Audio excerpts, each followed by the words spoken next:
Bismillahirrahmanirrahim. Alhamdulillah wassalatu wassalamu ala Rasulillah wa ala alihi wa sahbihi wa mawalah. Ikhwah sekalian, alhamdulillah kita bisa kembali berjumpa dalam kajian rutin kita. Di kesempatan kali ini insyaallah kita akan mengkaji tafsir yang kita kaji dari kitab At-Tashil ya li Ulumi Tanzil karya Ibnu Juzai Al-Kalbi ya rahimahullah, dimana kita sudah menyelesaikan kata pengantar beliau, dan saat ini insyaallah kita masuk kepada muqaddimah ya, muqaddimah ilmu tafsir ya, atau disebut juga dengan ilmu usul tafsir ya. Jadi artinya ada pemahaman ataupun kaidah dasar yang perlu kita ketahui terlebih dahulu ya, sebelum kita mendalami ilmu tafsir ya, yang disebut oleh para ulama ya sebagai ilmu usul tafsir.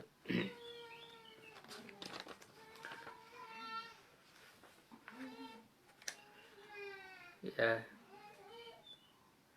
di dalam muqaddimah beliau itu ada dua muqaddimah ya. Muqaddimah pertama berisi 12 bab ya, hal-hal yang perlu diketahui berkaitan dengan ilmu tafsir, dan bab muqaddimah keduanya membahas tentang kosakata ya, mufradat yang sering muncul di dalam Al-Quran. Baik, ikhwah sekalian, kita masuk ke muqaddimah pertama ya, al-muqaddimatul ula.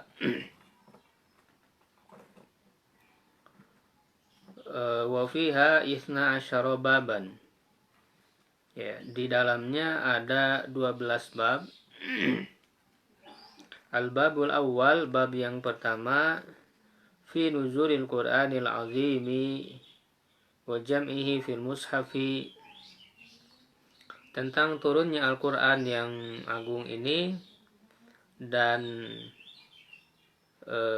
pengumpulannya di dalam mushaf ya, wa naqtihi, dan memberikan titik padanya, wa tahzibihi, dan memberikan pembagiannya ya, wa ta'syirihi ya, dan memberikan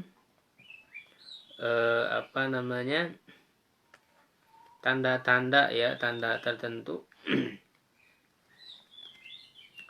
wa dzikri asma'ihi ya, dan menyebutkan nama-namanya. Nuzilal Qur'anu ala Rasulillahi sallallahu alaihi wasallam min awali ma ba'athahu Allahu bi Makkah wa huwa ibnu arba'ina sanatan. Al-Quran itu diturunkan kepada Rasulullah sallallahu alaihi wasallam ya, dari awal Allah mengutusnya di Mekah, wa huwa ibnu arba'ina sanatan ya, dan beliau adalah anak, atau maksudnya orang yang berumur 40 tahun. Jadi sebagaimana yang kita ketahui ya, bahwa Rasulullah SAW mulai diturunkan wahyu ya oleh Allah Subhanahu wa taala ketika usia beliau 40 tahun ya, sebagaimana yang kita ketahui di dalam sirah beliau ya. Dan memang usia 40 tahun ini ya sengaja dipilih oleh Allah Subhanahu wa taala, dan ini menunjukkan kematangan usia ya seseorang ya, ketika sudah mencapai 40 tahun.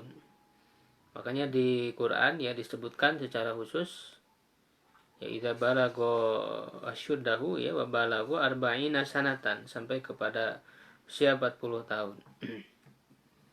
Ya, sehingga dengan matangnya usia Nabi Muhammad SAW, maka Allah Subhanahu wa taala mulai menurunkan wahyu ya sebagai satu tugas yang sangat besar yang harus diemban oleh Rasulullah SAW ya sebagai amanah yang besar.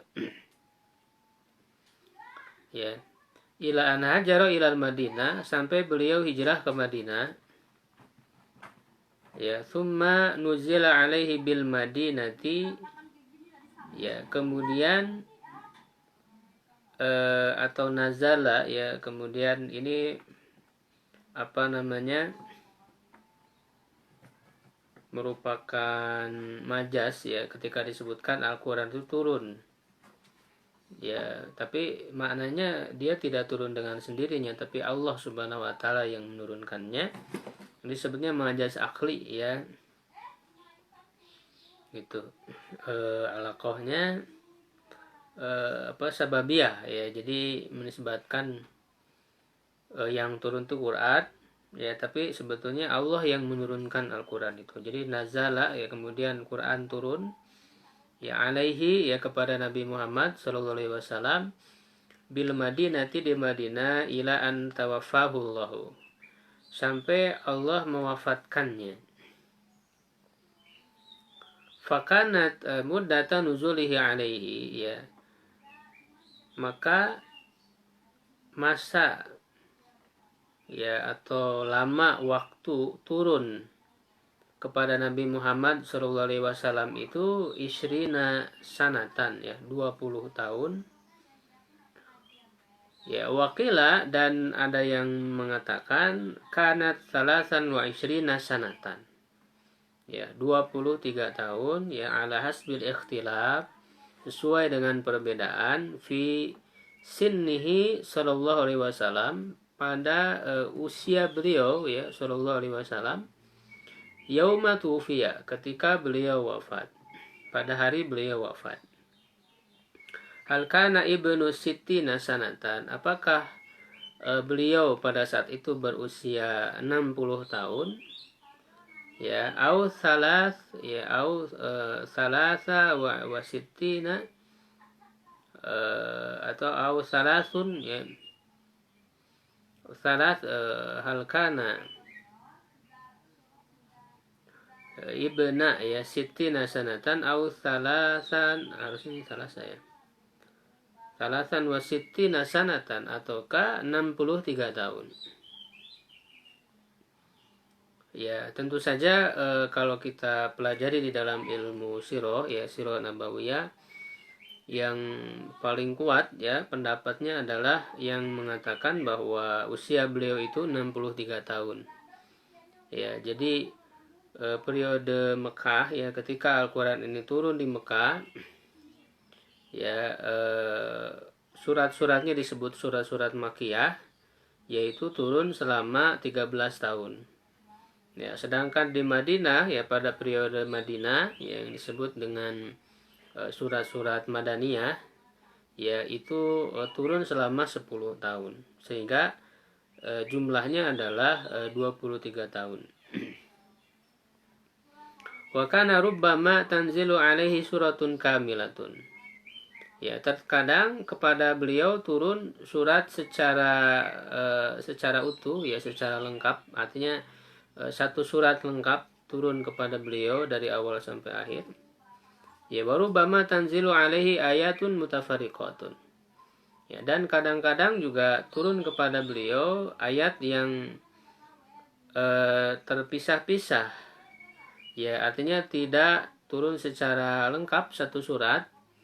Ya, jadi hanya beberapa ayat ya, nanti lanjutannya bisa turun pada saat berikutnya ya. Fayadumu alaihi salam ba'duha ila ba'din, maka sebagian ayat ya itu kemudian dimasukkan kepada ayat yang lain ya, hatta takmula suratu, sampai satu surat itu bisa sempurna ya. Ya, jadi bahkan bisa kita lihat di awal ya, pertama ayat yang turun itu kan hanya 5 ayat saja. Ya, surat Al-Alaq 1 sampai 5 ini menunjukkan turunnya tidak secara lengkap. ya satu surat, ya tetapi hanya 5 ayat terlebih dahulu di awal-awal itu surat Al-Alaq 1-5. Setelah melewati masa, ya beliau kemudian berdakwah, mengajak, mendapatkan tantangan, ya baru kemudian turun ayat berikutnya kan, dari ayat 6 sampai akhir itu, karena di sana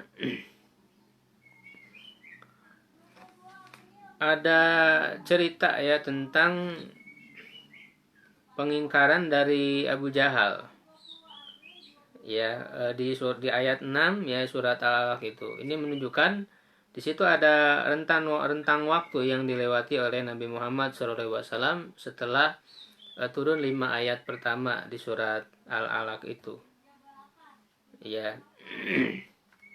Nah, jadi ini contoh bahwa turunnya ayat tidak secara utuh ya, secara sempurna satu surat ya, tetapi kadang sebagian ayat kemudian turun lagi sebagian yang lain lalu digabungkan sampai lengkapnya satu surat, ya. Atau kadang tidak secara berurutan, ya turunnya itu kadang ayat yang ayat di akhir bisa jadi turunnya lebih awal ya daripada ayat sebelumnya, ya. Tetapi untuk penempatan ayat ini, ya ayat ini ditempatkan di ayat sekian ya, di awal di akhir, itu semuanya semata-mata atas wahyu dari Allah Subhanahu wa taala, ya. Jadi Nabi Muhammad SAW disuruh untuk menempatkan ayat ini ya di tempat tertentu. Jadi memang atas dasar perintah. Jadi susunan ayat ini memang betul-betul sesuai dengan perintah Allah Subhanahu wa taala. Jadi walaupun turunnya belakangan misalnya, tetapi kalau dia di tempatnya itu adalah sebelumnya, ya maka ditempatkan di sebelumnya. Makanya Rasulullah SAW ketika turun ya ayat-ayat itu memerintahkan kepada para penulis wahyu, ya, tempatkan ayat ini di tempat yang langsung ditunjukkan, ya. Tempatkan ayat ini di sana gitu ya, di sebelum ayat apa atau setelah ayat apa gitu ya. Jadi intinya penempatan ayat ini merupakan sesuatu yang tauqifiyah, yang betul-betul datang dari Allah Subhanahu wa taala perintahnya. Berbeda nanti dengan susunan surat, ya. Kalau susunan surat itu tidak tauqifiyah, ya. Jadi di sini harus kita pahami bagaimana susunan ayat-ayat ya yang merupakan tauqifiyah, nah, dengan susunan surat-surat. Ya, misalnya dari surat Al-Fatihah, Al-Baqarah, Al-Imran, ini susunan surat yang tidak tauqifiyah tapi termasuk ijtihadiyah, ya. Nanti kita akan bahas lebih dalam ketika sampai kepada pembahasannya. Ya, nah kemudian beliau mengatakan wa awwalu ma nuzila alaihi minal Qur'ani, ya. Dan awal atau yang paling pertama diturunkan dari Al-Quran. Jadi ini membahas tentang ayat yang pertama kali turun, ya. Sadru suratil alaqi, ya, permulaan surat Al-Alaq itu ayat 1-5 tadi itu, ya. Tsummal mudatsiru, ya, kemudian surat Al-Mudatsir, wal muzammil dan Al-Muzammil, ya.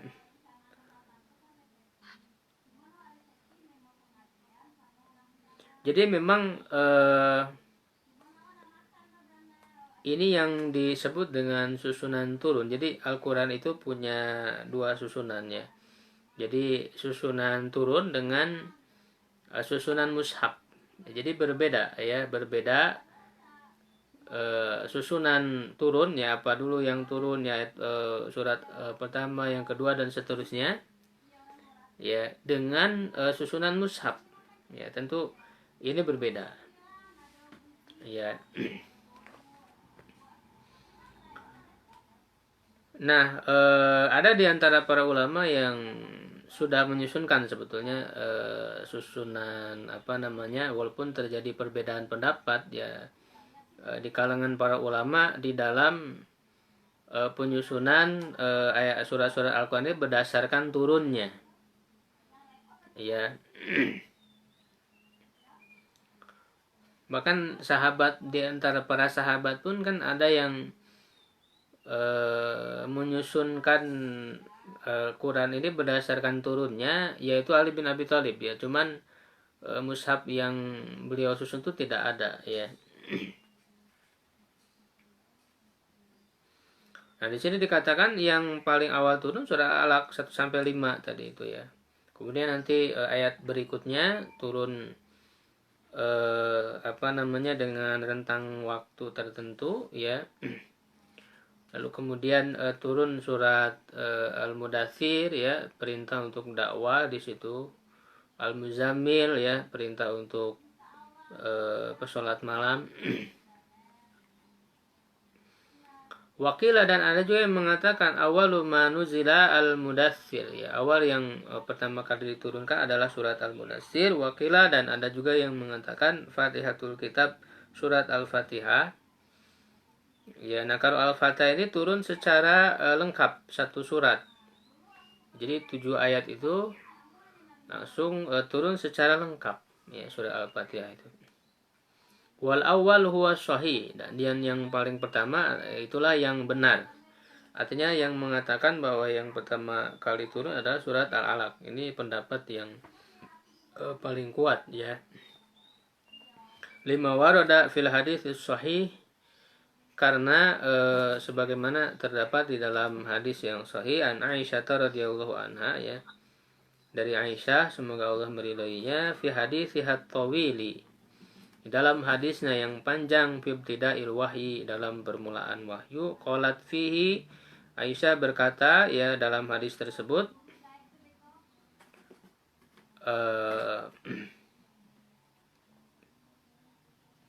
ja'ahul malaku wa huwa bi ghari Hira'in, malaikat ya datang kepada beliau Rasulullah SAW ya, dan beliau sedang berada di gua Hiro. Ya, qala iqra ya.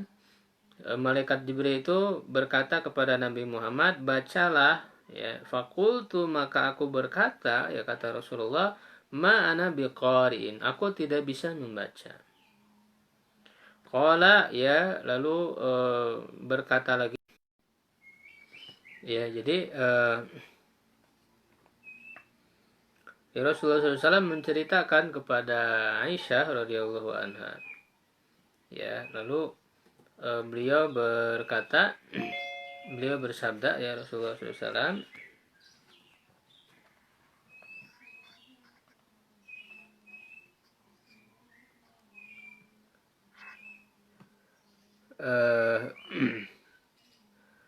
fa'akhadani faqatani hatta balagu minnil jahdu ya, maka malaikat Jibril itu mendekatiku dan memeluk ya dengan erat, menutupi Nabi Muhammad SAW sampai Rasul merasa sesak ya, dipeluk oleh malaikat Jibril itu ya, hatta tsumma arsalani, kemudian malaikat Jibril melepaskanku ya, kata Rasulullah. Faqala ya, maka dia berkata lagi, iqra, bacalah. Qultu ma ana biqari'in ya, aku berkata aku tidak bisa membaca. Qala ya, malaikat Jibril berkata lagi, Rasul bersabda yang menceritakan, fa akhadani faghatani salisa, lalu mendekatiku dan memeluk lagi dengan erat ya, yang ketiga kalinya, hatta balagha minnil jahdu, sampai aku terasa sesak ya, kesulitan. Tsumma arsalani, kemudian dia melepaskanku. Faqala, maka dia berkata, malaikat berkata menyampaikan wahyu ya, yaitu iqra bismi rabbikal ladzi khalaq, khalaqal insana min 'alaq, iqra wa rabbukal akram. alladzi 'allama bil qalam 'allamal insana ma lam ya'lam. Ya, faraja'a biha Rasulullah sallallahu alaihi wasallam yarjufu fuaduhu. Maka beliau pulang ya sambil berguncang bergetar hatinya karena merasa ketakutan, ya menggigil. Maka Rasulullah berkata ya kepada keluarganya, zammiluni zammiluni, selimutilah aku, selimutilah aku. Fazammaluhu, ya maka keluarganya itu ya menyelimuti Rasulullah SAW hatta dzaba anhu ma yajidu minar rawi, sampai hilang rasa takut ya yang menghampiri beliau. Ini diriwayatkan oleh Imam Bukhari.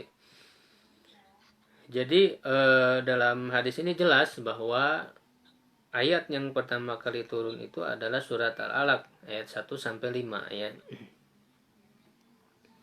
Wa fi riwayatin min tariqi Jabir bin Abdullah radhiyallahu anhuma, dalam riwayat lain ya dari jalur Jabir bin Abdullah, semoga Allah meridhai keduanya.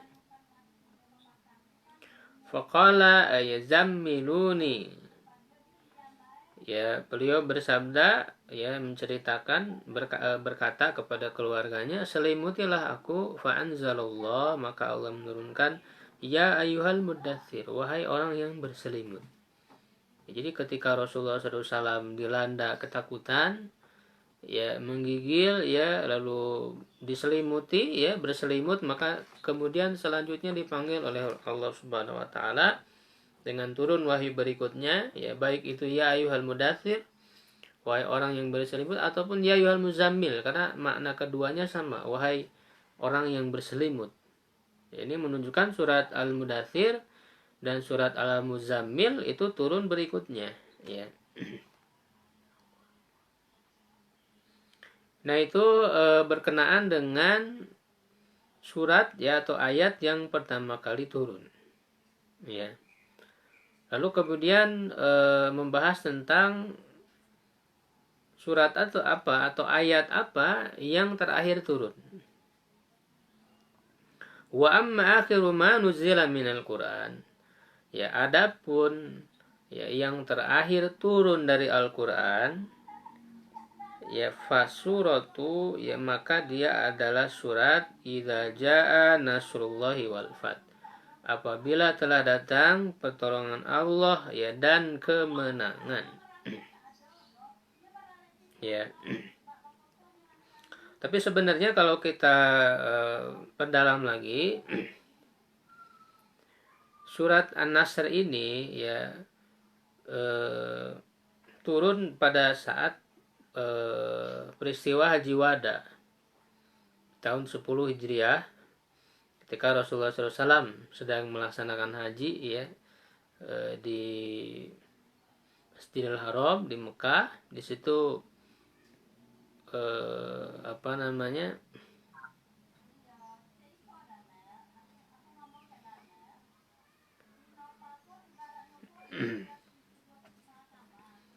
atau turun ketika ini ya peristiwa Fathu Makkah ya, justru surat An-Nasr ini turun pada saat Fathu Makkah ya. Justru jauh masanya. Kalau Fathu Makkah itu kan tahun 8 Hijriah. Ya, jadi pendapat yang pertama ini sebetulnya kurang kuat ya. Karena ini justru surat An-Nasr ini turun pada saat Fathu Makkah, karena kan apabila telah datang kepadamu kemenangan. Kemenangan di sini maksudnya adalah Fathu Makkah. Ya, pertolongan Allah dan kemenangan. Sabbih bihamdi rabbika wastaghfir innahu kana tawwaba, kan gitu.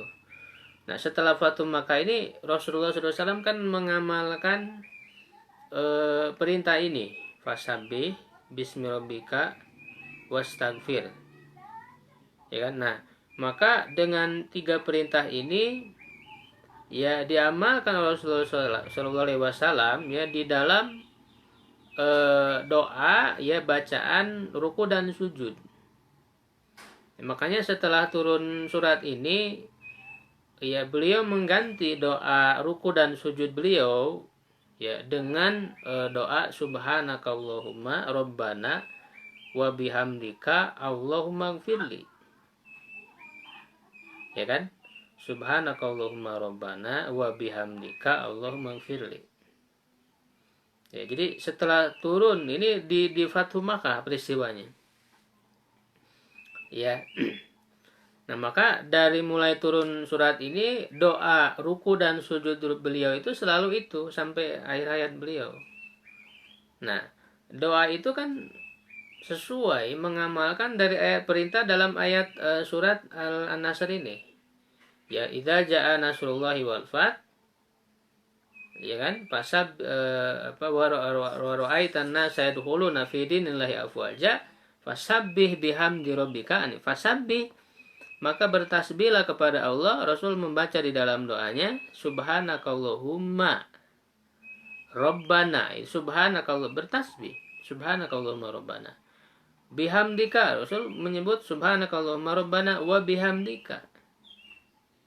Wastaghfirhu innahu kana tawwaba. Beliau membaca Allahumma gfirli.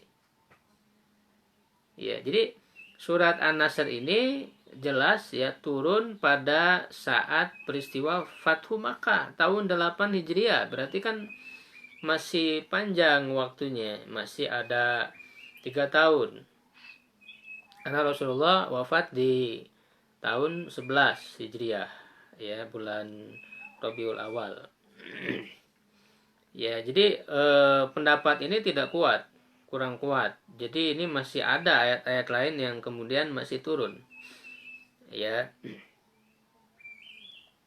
Wakilah dan ada yang berpendapat ya ayatul riba allati fil Baqarah. Itu ayat riba, ayat tentang riba ya yang ada di dalam surat Al-Baqarah. Ya. Nah, ini juga kurang kuat ya.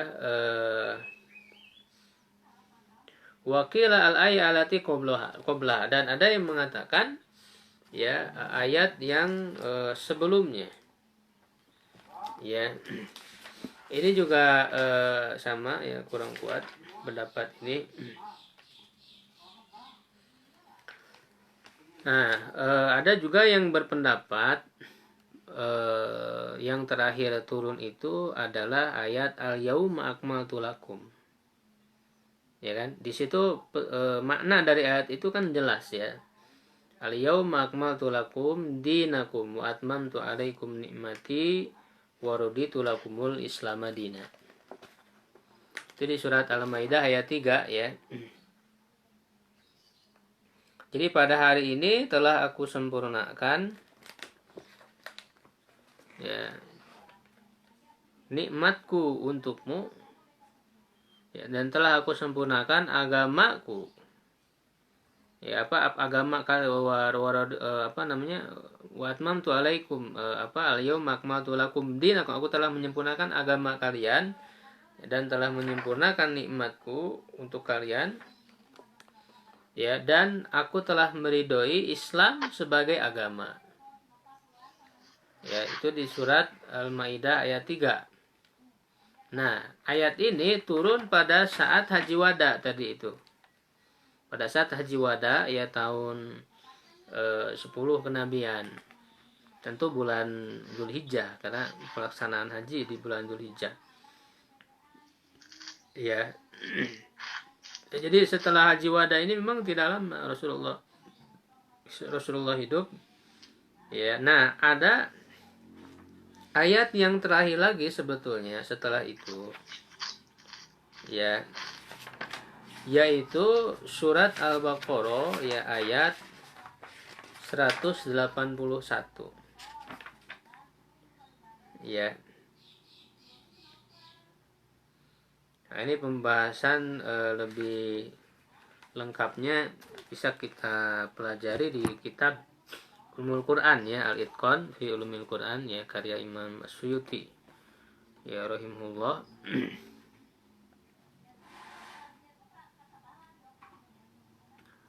Nah, ini di dalam riwayat ya disebutkan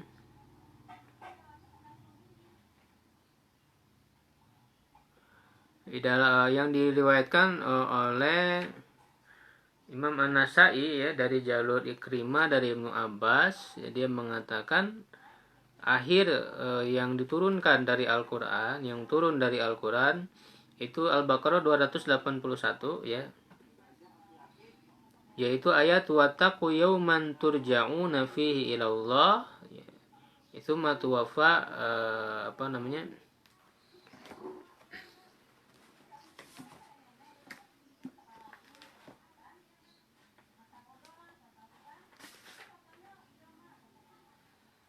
Ya, tsumma tuwaffa kullu nafsin maka sabat wa hum la yuzlamun. Ini riwayat ini ya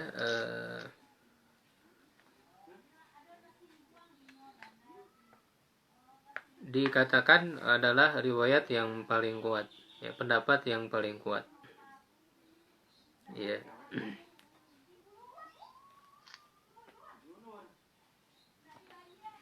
Nah, di sini disebutkan ayat itu turun dengan wafatnya Nabi ya Shallallahu alaihi wasallam. Ya. Wa kana baina nuzuliha wa baina mautin Nabi ya ahadun wa thamanuna yauma, 81 hari. Ya, jadi ini yang paling dekat ya kepada kewafatan beliau itu.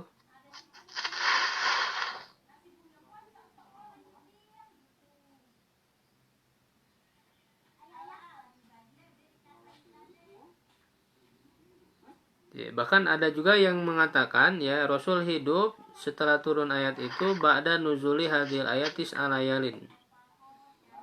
9 hari ya, 9 malam.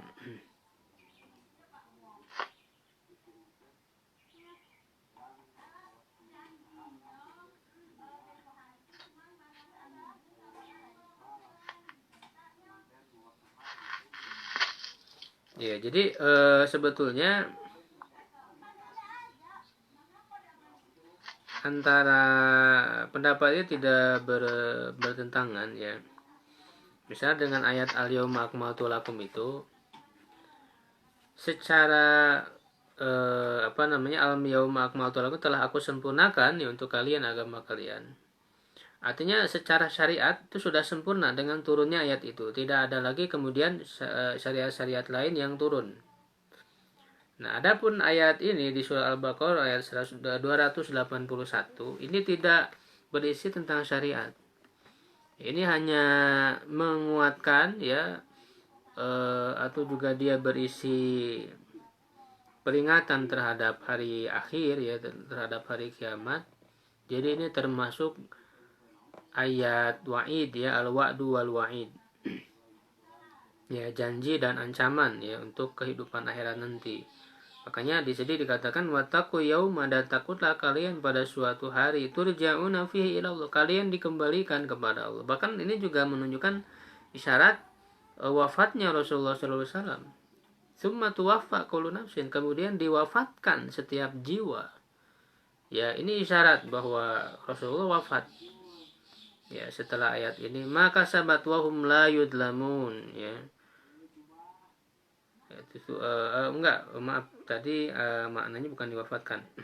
Summa tuwafa, kemudian pada hari itu dibalas, bukan diwafatkan, maaf ya. Akan dibalas ya setiap jiwa itu maka sabat sesuai dengan apa yang dia kerjakan. Itu ada isyarat wafatnya Rasulullah itu dikata turja'una fihi Allah, kan dikembalikan kepada Allah. Wahum la yudlamun ya, dan mereka tidak dizolimi.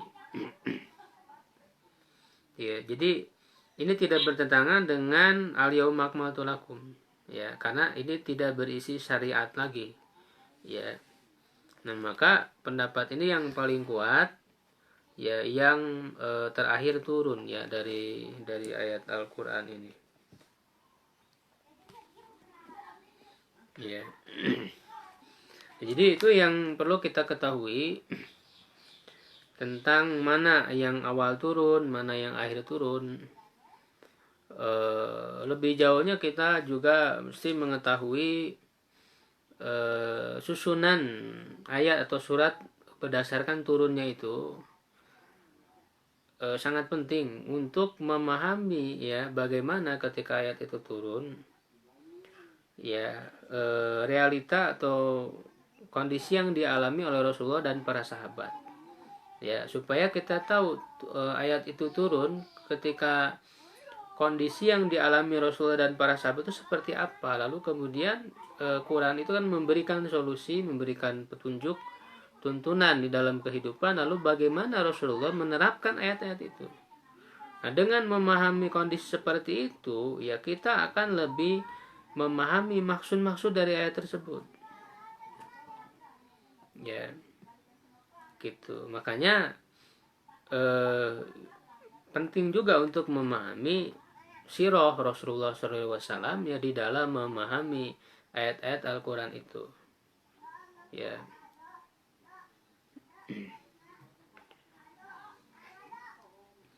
Nah, kemudian ya wakan Al-Quran. Nah, berikutnya ya pembahasan tentang bagaimana Al-Quran ini kemudian dikumpulkan sampai terbentuknya mushaf. Ya, prosesnya seperti apa? Ya, sejarahnya seperti apa? Ya, penulis mengatakan wa kana Al-Qur'an ala ahdi Rasulullah sallallahu alaihi wasallam mutafariqan fi suhufi wa fi sudurir rijali. Ya, keadaan Al-Qur'an itu pada masa Rasulullah sallallahu alaihi wasallam yaitu terpisah-pisah di dalam lembaran-lembaran. Ya, dan di dalam dada ya para sahabat, di dalam dada manusia. Artinya di dalam hafalan ya para sahabat. Hafalan Rasulullah. Ya, Rasulullah juga menghafal ya. Rasulullah tidak bisa membaca dan menulis.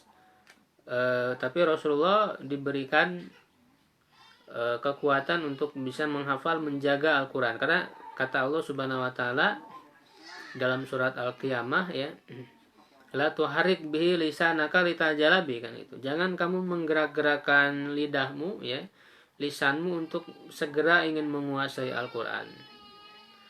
Ya. Inna alaina jam'ahu wa qur'ana. Fa idza qara'nahu fattabi qur'ana inna alaina jam'ahu wa qur'ana. Ya, apabila kami membacakannya kepadamu ya, maka ikutilah bacaannya. Artinya biarkan malaikat Jibril itu membaca, menyelesaikan bacaannya terlebih dahulu, lalu kemudian diikuti oleh Nabi. Nah, kemudian Allah mengatakan inna alaina jam'ahu, ya, kewajiban kami kata Allah untuk mengumpulkan Al-Quran itu di dadamu. Artinya Rasulullah bisa menghafal Quran itu. Ya, begitu. Jadi Rasulullah ya para sahabat menghafal Quran. Masih ada penulis wahyu yang khusus disuruh untuk menulis oleh Rasulullah SAW yang mereka punya kemampuan untuk menulis. Ya, dan juga ada para sahabat yang lain yang menulis ya di media-media yang ada ketika itu. Ya, di dalam lembaran, dalam pelepah kurma, ya di dalam di kulit binatang ya. Falamma tuwfiya Rasulullah sallallahu alaihi wasallam, ya ketika Rasulullah SAW wafat, qa'ada Ali ibnu Abi Thalib bin radhiyallahu anhu fi baitihi. Ya, beliau berada di rumahnya, menetap di rumahnya Ali bin Abi Thalib itu ya ketika Rasul wafat. Ya, beliau menetap di rumahnya. Fajama'ahu ala tartibi nuzulin yang saya sebutkan tadi. Maka Ali bin Abi Thalib itu mengumpulkan ya, menulis secara lengkap Al-Quran itu berdasarkan turunnya. Itu di susunan turun. Jadi Ali bin Abi Thalib pernah menyusun ya, jadi susunan Al-Quran ini berdasarkan urutan turunnya, bukan urutan mushaf. Urutan turun dari mulai Al-Alaq tadi ya 1 sampai 5. Ya, kemudian turun secara sempurnanya, lalu surat Al-Mudaththir, atau ada yang mengatakan juga surah Al-Qalam, ya, Al-Muzammil, dan seterusnya, ada susunan sesuai susunan turunnya. Nah, ini pernah dilakukan oleh Ali bin Abi Thalib radhiyallahu anhu. Ya, walau wujida mushafuhu lakana fihi ilmun kabir, kata Ibnu Juzai. Ya, kalaulah mushaf yang ditulis oleh Ali bin Abi Thalib berdasarkan susunan turun itu ada, niscaya itu adalah ilmu yang sangat besar. Ilmu yang besar, lakinnahu la yujad, tetapi tidak ada. Tidak sampai kepada kita, tidak ada ya. Dan dimungkinkan pada zaman Utsman bin Affan itu ya, ketika mulai dijadikan satu mushaf itu di zaman Utsman bin Affan radhiyallahu anhu ya, ketika terjadi perpecahan di antara kaum muslimin ya, ini dikhawatirkan mereka berpecah dengan sangat luar biasa. Perpecahan mereka itu dikhawatirkan menyamai ya perpecahannya orang Yahudi dan Nasrani. Akhirnya Utsman mengambil keputusan untuk dibuatnya satu mushaf ya, yang menjadi imam, yang menjadi patokan ya, panduan ketika mereka berpecah dalam pembacaan atau bagaimana, maka kembalikan kepada mushaf itu, yang nantinya ini menjadi ijma ya di antara para sahabat, di semua ulama sahabat pada saat itu, sehingga tidak terjadilah perpecahan. Nah, dimungkinkan ketika disusunnya mushaf pada zaman Utsman itu, maka mushaf-mushaf yang lain itu dihancurkan. Ya, mushaf-mushaf yang lain yang ditulis oleh para sahabatnya itu dihancurkan, dibakar. Ya, nanti akan ada ya, ada kata-kata itu, ada tuhrok dibakar atau tukhrok pakai kho, itu disobek ya, artinya dihancurkan, dihilangkan ya.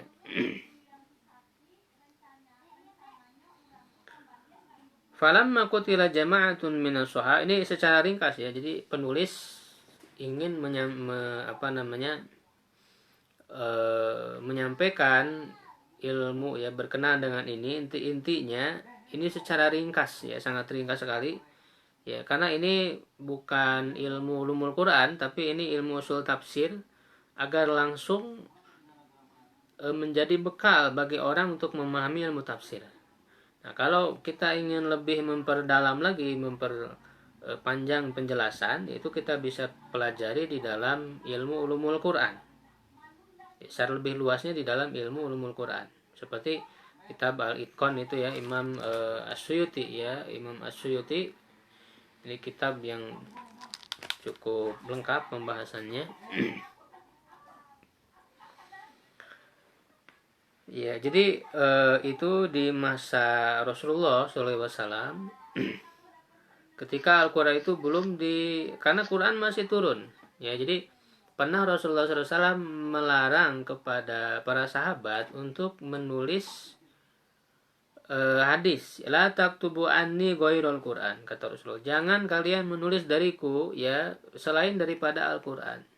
Jadi Rasul melarang menulis hadis. Kenapa? Supaya tidak bercampur dengan Quran. Yang ditulis itu hanya Quran saja. Ya, tetapi larangan itu tidak mutlak.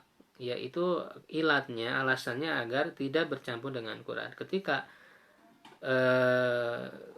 tidak dikhawatirkan ya, untuk bercampur, maka ada sahabat-sahabat yang menulis hadis. Seperti misalnya Amr bin As ya, menulis hadis.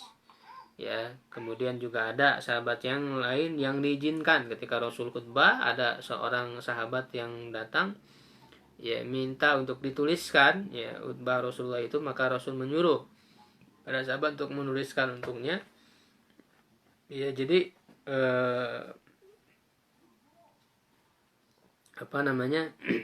larangannya itu tidak mutlak ya pada saat itu. Ya, jadi memang awal-awal karena Al-Quran masih turun ya, Al-Quran masih turun. Jadi betul-betul Rasulullah SAW menjaga amanah ya Al-Quran ini, sehingga dia betul-betul wahyu yang dijaga, yang asli, murni ya, tidak bercampur dengan apapun, dan memang itu sudah menjadi jaminan dari Allah Subhanahu wa taala ya, dalam surat Al-Hijr ayat 9, inna nahnu nazzalna dzikra wa inna lahu lahafidun. Sungguhnya kami yang menurunkan adzikra Al-Quran, dan kami juga yang menjaganya. Bahkan di situ Allah menggunakan dua huruf taukid. Inna nahnu.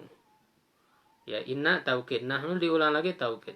Nazzalna dzikra wa inna, bahkan itu ada 3, wa inna, itu taukid, wa inna lahu. Ya, bahkan mendahulukan lahu, mendahulukan ma'mul atau di sini adalah maf'ul bi, itu juga menunjukkan taukid juga, ya, penghususan. La hafidun, pakai la huruf taukid lagi. Jadi penegasan yang sangat kuat bahwa Allah menjaga Al-Qur'an ini, ya, tidak akan terjadi la ya'tihi al-batilu min baini yadayhi wa min khalfihi tanzilun min hakimin khabir, ya.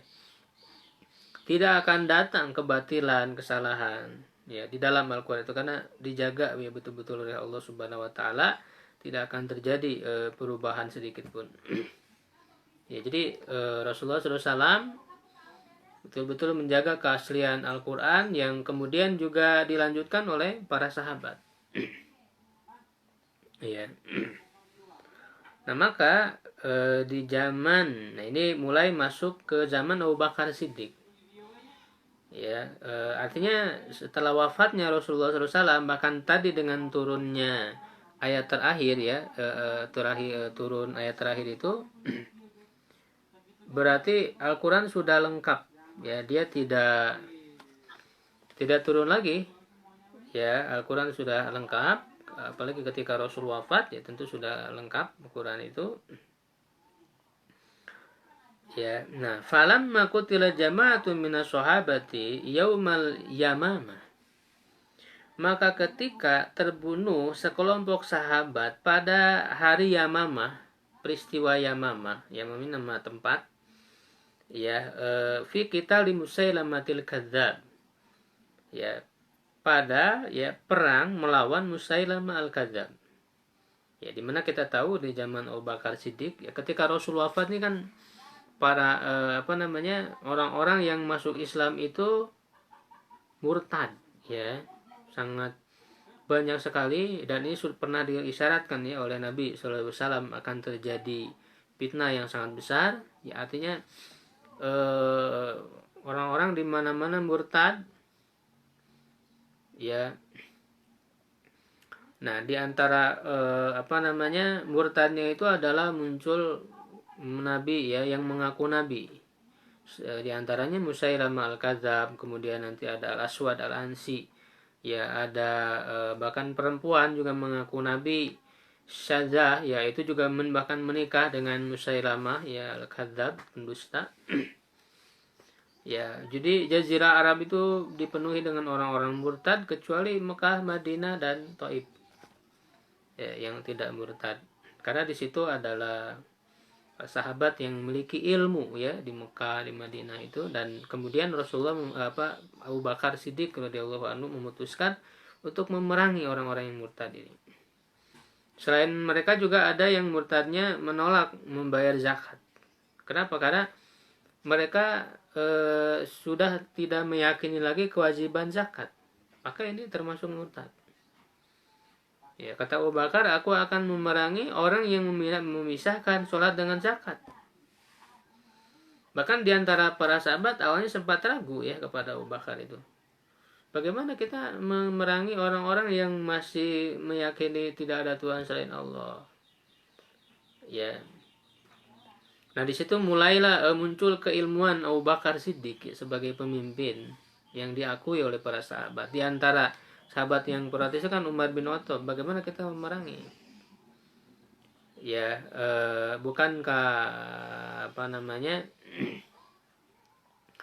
mereka itu haram, ya, darahnya itu untuk ditumpahkan, ya, kecuali dengan haknya, kan, illa bihaqil Islam. Nah, kata Abu Bakar, membayar zakat itu adalah hak harta untuk ditunaikan, gitu, ya. Maka ketika itu para sahabat mengakui, ya, akan kebenaran yang dilakukan oleh Abu Bakar Siddiq, dan singkat cerita maka dilakukanlah perang melawan Musailamah al-Kadzdzab, ya, yang mengaku nabi, ya. Nah, di dalam perang ini sangat banyak sekali, bahkan dikatakan ada berapa, ya,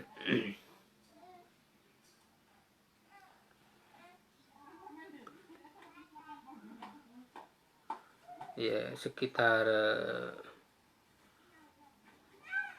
700 ya kalau tidak salah ya. Atau 70 ya, 70 sahabat penghafal Quran yang kemudian meninggal dunia ya. Gitu di 70 orang sahabat penghafal Quran yang meninggal di dalam perang ini ya. Nah, asyara Umar bin Khattab. Umar bin Khattab berisyarat ya kepada Ala Abi Bakr As-Siddiq radhiyallahu anhu, kepada Abu Bakar Siddiq ya radhiyallahu anhu, bijam'il Quran, untuk mengumpulkan Al-Quran, makhafata an yadhhaba bi mautil qurra, khawatir hilang Quran ini, lenyap Quran ini dengan meninggalnya para qurra. Qurra di situ maksudnya adalah para penghafal Quran. Jadi makna qurra pada zaman itu ya, pada zaman sahabat tuh bukan hanya orang yang ahli qiraat, ahli membaca, tidak. Tapi maksudnya adalah orang yang menghafal dan punya ilmu terhadap Quran. Ya, fajamahu fi suhufin ghairu murattabis suwari wa baqiyat tilka suhufu inda Abi Bakrin radhiyallahu anhu ya. Maka kemudian ini secara singkat sekali ya, ringkas sekali. Maka Abu Bakar mengumpulkan Quran ya, lembar-lembaran yang ditulis khususnya oleh para penulis wahyu itu juga dikuatkan dengan hafalan dari para sahabat ya. Maka dikumpulkanlah Al-Quran itu ya di dalam lembar-lembaran secara lengkap Al-Quran itu. Tetapi kata beliau belum secara tersusun secara rapi surat-suratnya itu. Karena tadi penyusunan surat itu tidak atas perintah Rasul langsung. Yang merupakan perintah Rasul langsung adalah susunan ayat. Susunan ayat itu tauqifiyah. Sedangkan susunan surat, makanya di dalam sholat kan kita boleh membaca surat itu tanpa harus berurutan gitu ya. Saya di rakaat pertama kita membaca surat ya, di rakaat kedua kita membaca surat apa saja, bahkan yang sebelumnya yang mana secara acak, itu kan boleh. Ya, karena memang susunan surat itu tidak atas perintah Allah langsung, tidak atas perintah Rasulullah langsung, tapi merupakan ijtihad dari para sahabat. Nah, yang dikumpulkan di zaman Abu Bakar ini belum tersusun secara susunan seperti sekarang, susunan seperti pada zaman Utsman nanti, ya, dimana setelah di zaman Utsman itulah baru disepakati oleh semua menjadi ijma ya, menjadi kuat ya. Tidak bisa setelah itu kemudian kita merubah lagi, sunnah tidak boleh, karena itu sudah ijma pada zaman Utsman bin Affan.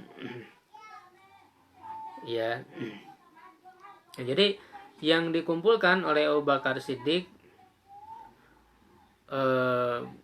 pada saat itu ya lengkap Al-Quran, tapi tidak tersusun secara rapi susunan suratnya ya. Kasumma inda Umar bin Khattab radhiyallahu anhu ba'dahu ya, kemudian juga pada zaman Umar tetap dipegang ya, dan ini merupakan karya yang terbesar daripada Abu Bakar Siddiq ya, perannya untuk menjaga ya keutuhan Al-Quran ini, perannya sangat besar. Walaupun Abu Bakar cuma 2 tahun ya masa pemerintahan beliau itu, di zaman Umar juga ya tetap dijaga ya Al-Quran ini. Nah, tsumma inda bintihi Hafsah ummul mukminin radhiyallahu, ketika Umar wafat, mushaf yang ada pada Umar itu kemudian diberikan kepada putrinya itu Hafsah ya bintu Umar. Sehingga Hafsah ini dikenal sebagai istri Nabi yang punya kelebihan menjaga mushaf ya. Ya, ikhwah sekalian ya, kita sudah membahas ya sekitar 1 jam ya. Mudah-mudahan apa yang saya sampaikan ini bisa menjadi ilmu ya, bekal kita, pemahaman awal ya, untuk lebih mengenal lagi terhadap Al-Quran dan lebih jauh memahami ilmu tafsirnya ya. Barangkali ada yang ditanyakan Pak Imron?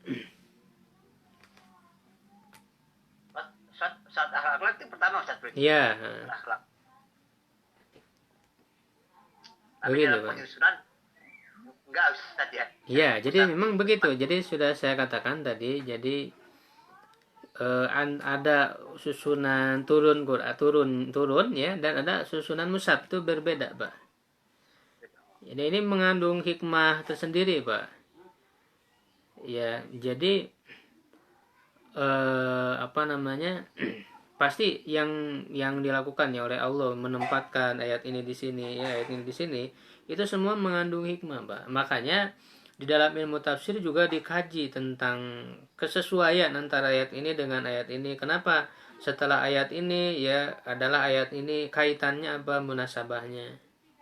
Itu ada dikaji ya, bahkan para ulama mengkhususkan secara tersendiri pembahasan tentang kesesuaian ya, atau kaitan antara satu ayat dengan ayat setelahnya atau dengan ayat sebelumnya, yang disebut dengan ilmu munasabah.